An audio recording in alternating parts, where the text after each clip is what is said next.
Hi everyone, this is Sydney with Acura of Brookfield, and today I'm in a 2025 Acura MDX, and I'll be going over the wheel buttons and how they work with the dash. So first off, I'm going to start off with the left side of the wheel. You have a power button that turns off the audio, so if I were to push it right now, our music comes back on. Now I'm going to go ahead and give it another push, and it turns the audio off. Right below that, you have your volume controls. You have your voice control button or voice command button. A quick push in and out goes to Google. Now, opening Google Play Store. It heard Google, so it's opening the Play Store. And then a long push, so there is a difference. There's a quick push, and then a long push will go to your phone. Right now, a phone is not connected, but if it was, it would go to Siri if you have an iPhone, and then it will go to your Google Assistant if you have an Android. Next, we have a heated steering wheel in this model. Some vehicles will not have this button. Then we have our menu button. Menu, in this specific vehicle, goes to your heads-up display, or goes to its heads-up display. Let me try to zoom in here real quick. So as you can see, there's a menu. If you do not have a heads-up display, it will show in the left side of the dash. That same menu will show in here. And to get through the menu, let me focus it one more time. To get through that menu, you use this roller right here. So this roller controls the menu, and you push in to select your option. Okay?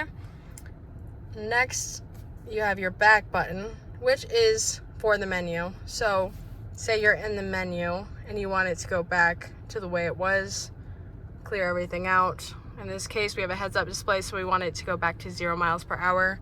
We press back. You'll also notice it goes left and right. That is to skip or seek through music. Another thing you should know is this roller is how you answer your phone calls. So if you have an incoming call, if you have a heads-up display, you look up there to see who's calling you. If you do not have a heads-up display, you look in here to see who's calling you. You push this in to answer. It'll say answer and ignore. So to answer, you push it in. To ignore someone, you'd have to roll it down one, highlight the word ignore, and push it in. When you're on the phone call, you would just push it in to hang up. Moving on to the left side of our wheel here. Let me zoom out a bit. So, in the top right, you have your cruise control button. When you press cruise, the car will light up, and there will be a little symbol letting you know that it is ready to be set. So once you reach your desired speed, you push this toggle down, and it should be set. Then you can cancel here, or of course, use your brake.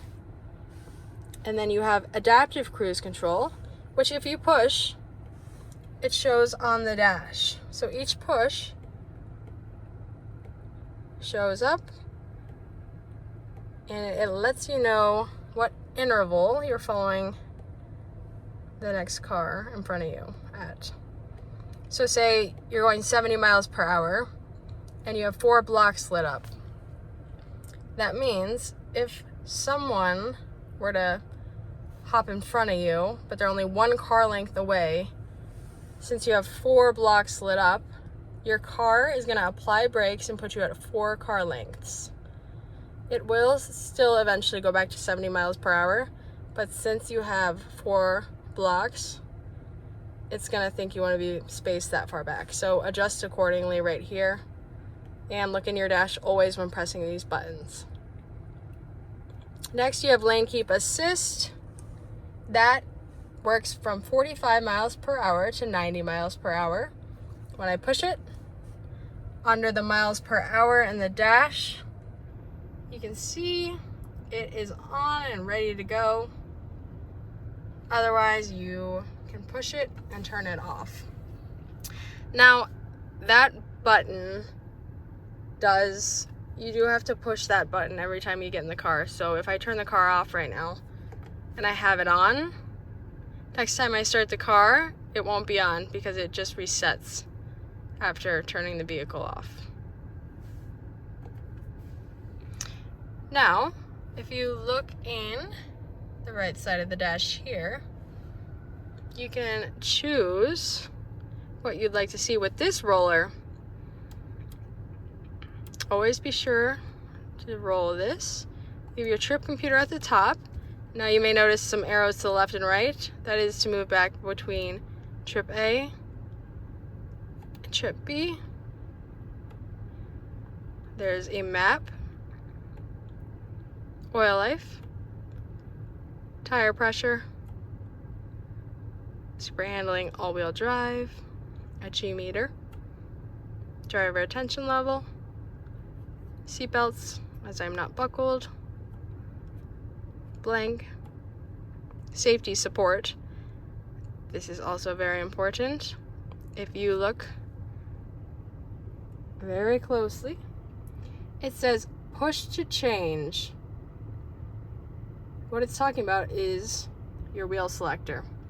So, if I push this in, it opens a menu of your safety support. So what you do now is roll the wheel selector, and you can go through and see what safety features you have on and off. As long as it's checked mark, that means it is on. If you need to turn it off for whatever reason, you highlight it, push it in to select, and now I uncheck marked it. Say you did that on accident or want to turn it back on. Once again, highlight, push it in. There's also a button under the vent that is a car in a circle that instead of rolling to this spot on your wheel selector, you can just push it and it'll close back out. So I'm gonna push the button again and it opens it right up. I'm gonna keep rolling.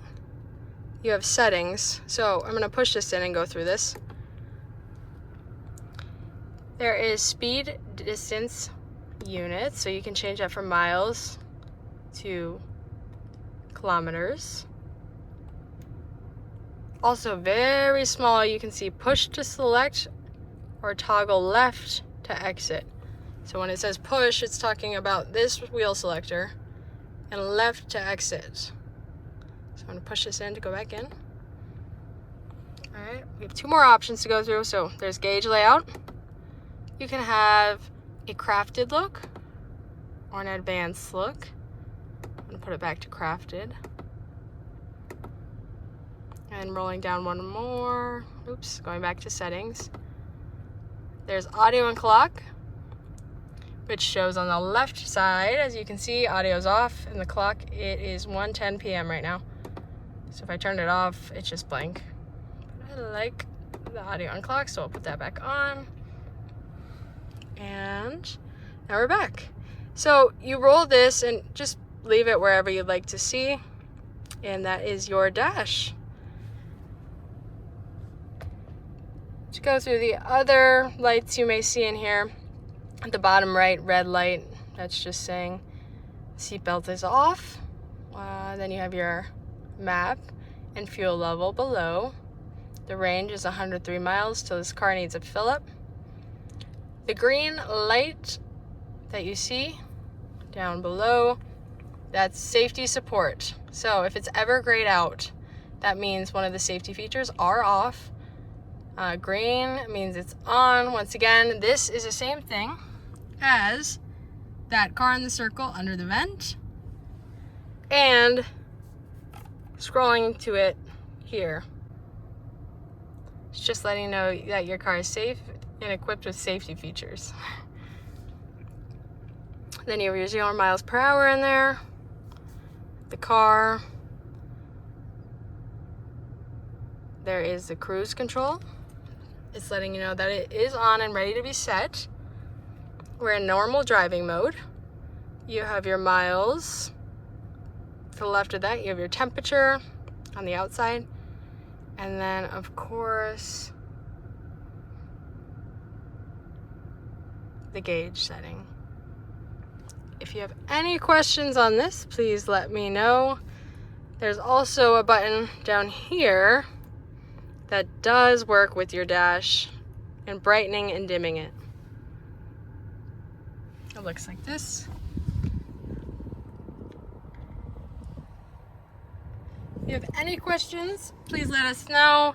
Otherwise, thank you for watching.